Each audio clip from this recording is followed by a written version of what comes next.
بسم الله الرحمن الرحيم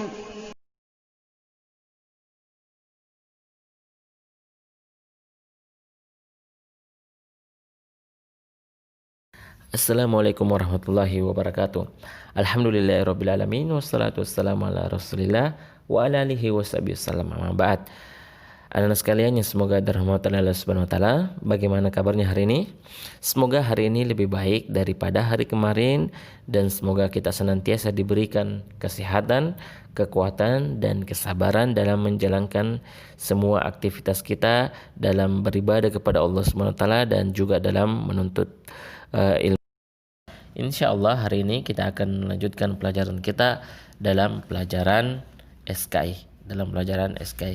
Dalam pertemuan sebelumnya kita sudah menjelaskan tentang putri-putri Rasulullah Sallallahu Alaihi Wasallam. Ya, putri Rasulullah SAW, yaitu yang pertama Zainab binti Rasulullah, yang mana beliau menikah dengan sepupu beliau atau anak dari bibinya yang bernama Abu As bin Ar-Rabi, dan keduanya dianugerahi atau dikaruniakan seorang putri yang bernama Umamah. Ya, Umamah ini yang pernah digendong oleh Rasulullah SAW dalam sholatnya. Itu anak yang pertama. Kemudian anak yang kedua yaitu Ruqayyah, yang mana Ruqayyah ini dinikahkan oleh Rasulullah. Ya, dinikahkan oleh Rasulullah dengan sahabat yang mulia yaitu Utsman bin Affan, yaitu khalifah yang ketiga. Ya, Ruqayyah menikah dengan Utsman bin Affan dan dianugerahi seorang anak yang bernama Abdullah. Ya, seorang anak yang bernama Abdullah, namun usia Abdullah tidak lama. Ya, akhirnya akhirnya Abdullah ya wafat, dan juga kemudian setelah itu Ruqayyah juga ikut wafat. Dan anak ketiga beliau adalah Ummu Kulthum, yang mana juga Rasulullah menikahkannya dengan Utsman bin Affan. Jadi setelah Ruqayyah wafat, ya Rasulullah SAW menikahkan Utsman bin Affan dengan Ummu Kulthum, dan dengan menikahnya Utsman bin Affan dengan Ummu Kulthum, Utsman bin Affan dijuluki dengan Dzun Nurain, yang artinya pemilik dua cahaya, karena menikahi dua putri Rasulullah SAW, yang mana keutamaan ini tidak dimiliki sahabat yang lainnya. Dan setelah itu Ummu Kulthum juga ikut wafat, dan belum dikaruniai seorang putra ataupun putri. Dan yang terakhir anak beliau Rasulullah SAW yaitu Fatimah. Ya, Fatimah ini menikah dengan sahabat atau khalifah yang keempat yaitu Ali bin Abi Thalib radhiyallahu anha, dan dianugerahi anak yang diberi nama Hasan dan Husain. Ya, Hasan dan Husain.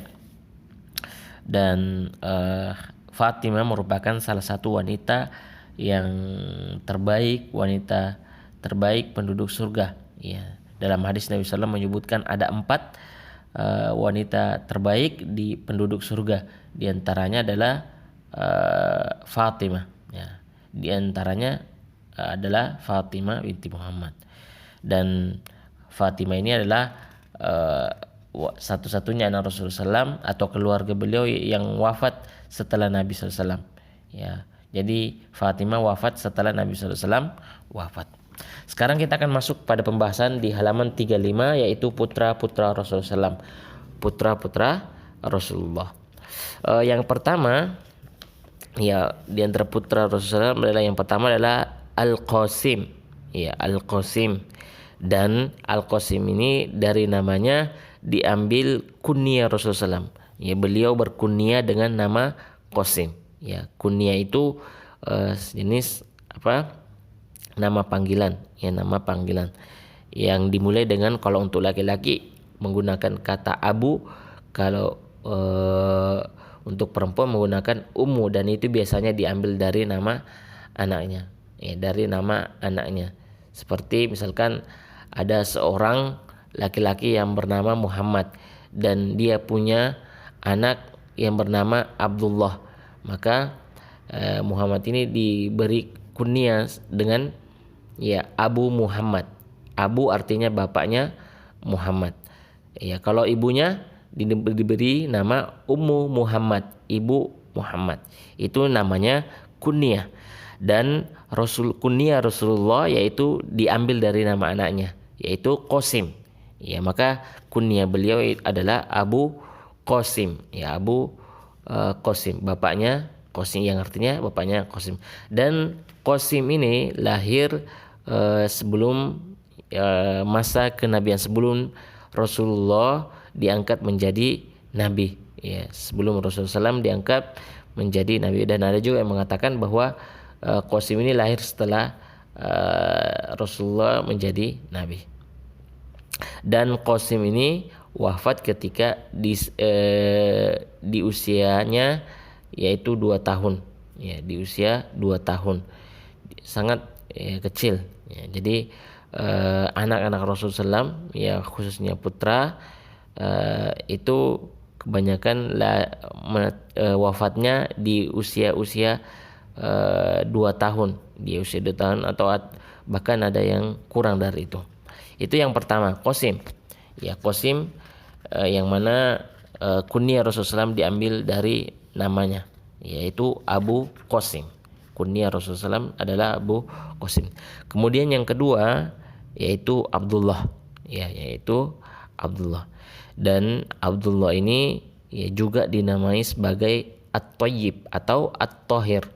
Ya, At-Thayyib atau At-Thahir. Ya, At-Thayyib ini artinya yaitu yang baik. Ya, At-Thayyib atau At-Thahir. At-Thahir itu artinya yang suci, bersih. Ya.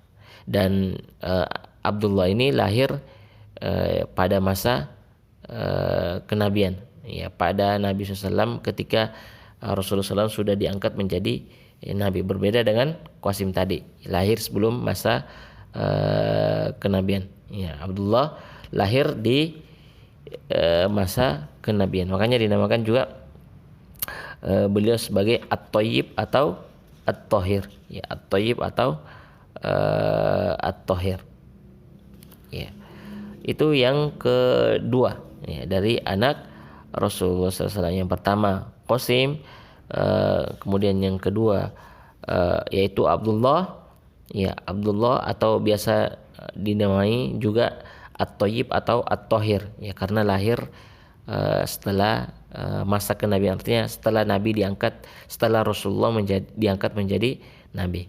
Dan kemudian yang terakhir adalah dari putra Rasulullah SAW, yaitu Ibrahim bin Rasulullah, Ibrahim. Dan Ibrahim ini merupakan, ya, salah satu-satunya anak yang bukan lahir dari istri beliau, yaitu Khadijah. Ya, nama ibu dari Ibrahim yaitu Maria Al-Qibtiyah. Maria Al-Qibtiyah. Ya, jadi sudah kita jelaskan bahwa 6 di antara 7 anak Rasulullah SAW itu lahir dari istri Nabi SAW, yaitu Khadijah. Ya, selebihnya 1 orang yaitu Ibrahim. Ibrahim itu ya tidak lahir dari Khadijah, tapi melainkan lahir dari seorang ibu yang bernama Maria Al-Qibtiyah. Dan Maria ini adalah seorang budak yang dihadiahkan penguasa atau raja Mesir kepada Rasulullah. Ya.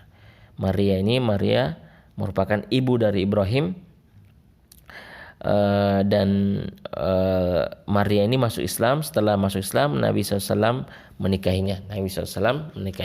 Ya, sama dengan anak-anak yang lain, putra-putra Rasulullah yang lain, usia Ibrahim ini tidak panjang. Ya, usia Ibrahim ini tidak panjang. Ya, bahkan ya beliau belum mencapai 2 tahun, usianya belum mencapai 2 tahun. Ya, Ibrahim ini sudah wafat, sudah meninggal. Dan Rasulullah SAW sangat sedih ketika putra kecilnya ini wafat. Bahkan Rasulullah SAW dalam hadisnya beliau bersabda, innal aina tadma, sesungguhnya mata ini meneteskan air mata, wal qalbu yahzan, dan hati ini bersedih, wala naqulu illa ma yurdi rabbana, dan kami tidak mengatakan sesuatu kecuali apa yang diridhoi oleh Rabb kami. Wa inna bifiraqika ya Ibrahim lamahzunun. Sesungguhnya kami bersedih dengan kepergianmu oleh wahai Ibrahim. Jadi Rasulullah SAW sangat sedih ketika Ibrahim wafat. Ya, ketika Ibrahim wafat. Dan Rasulullah SAW semuanya anak Rasulullah SAW semuanya, ya, putra-putra Rasulullah SAW wafat di usia-usia yang masih, ya, belia atau masih balita, ya, masih balita yang usianya di bawah 5 tahun, bahkan ya ada yang tidak sampai 2 tahun ya sudah wafat. Itu anak-anak atau putra-putra Rasulullah SAW. Adapun yang putri itu ya semuanya ya lahir ya besar ya, dan untuk putranya yaitu wafatnya di usia-usia yang masih kecil, ya, di usia-usia masih kecil. Jadi teman-teman sekalian, putra-putra Rasulullah SAW, yang pertama adalah Qasim, kemudian yang kedua adalah Abdullah, dan yang ketiga adalah Ibrahim yang lahir dari ibu beliau yang bernama Maria Al-Qibtiyah. Ya, semoga kita bisa pahami anak-anak Rasulullah SAW dan kita bisa menghafalkan ya dari anak putra-putri Rasulullah SAW. Dan insyaallah pada pembahasan berikutnya kita akan membahas anak-anak yang ada di masa Khalifah Umar bin Khattab, di masa Khalifah Abu Bakar dan Umar bin Khattab. Ya, sekiranya ini kita akhiri dengan doa kafaratul majelis. Subhanallah bihamdika asyhadu an la ilaha illa anta astaghfiruka wa atubu ilaik. Assalamualaikum warahmatullahi wabarakatuh.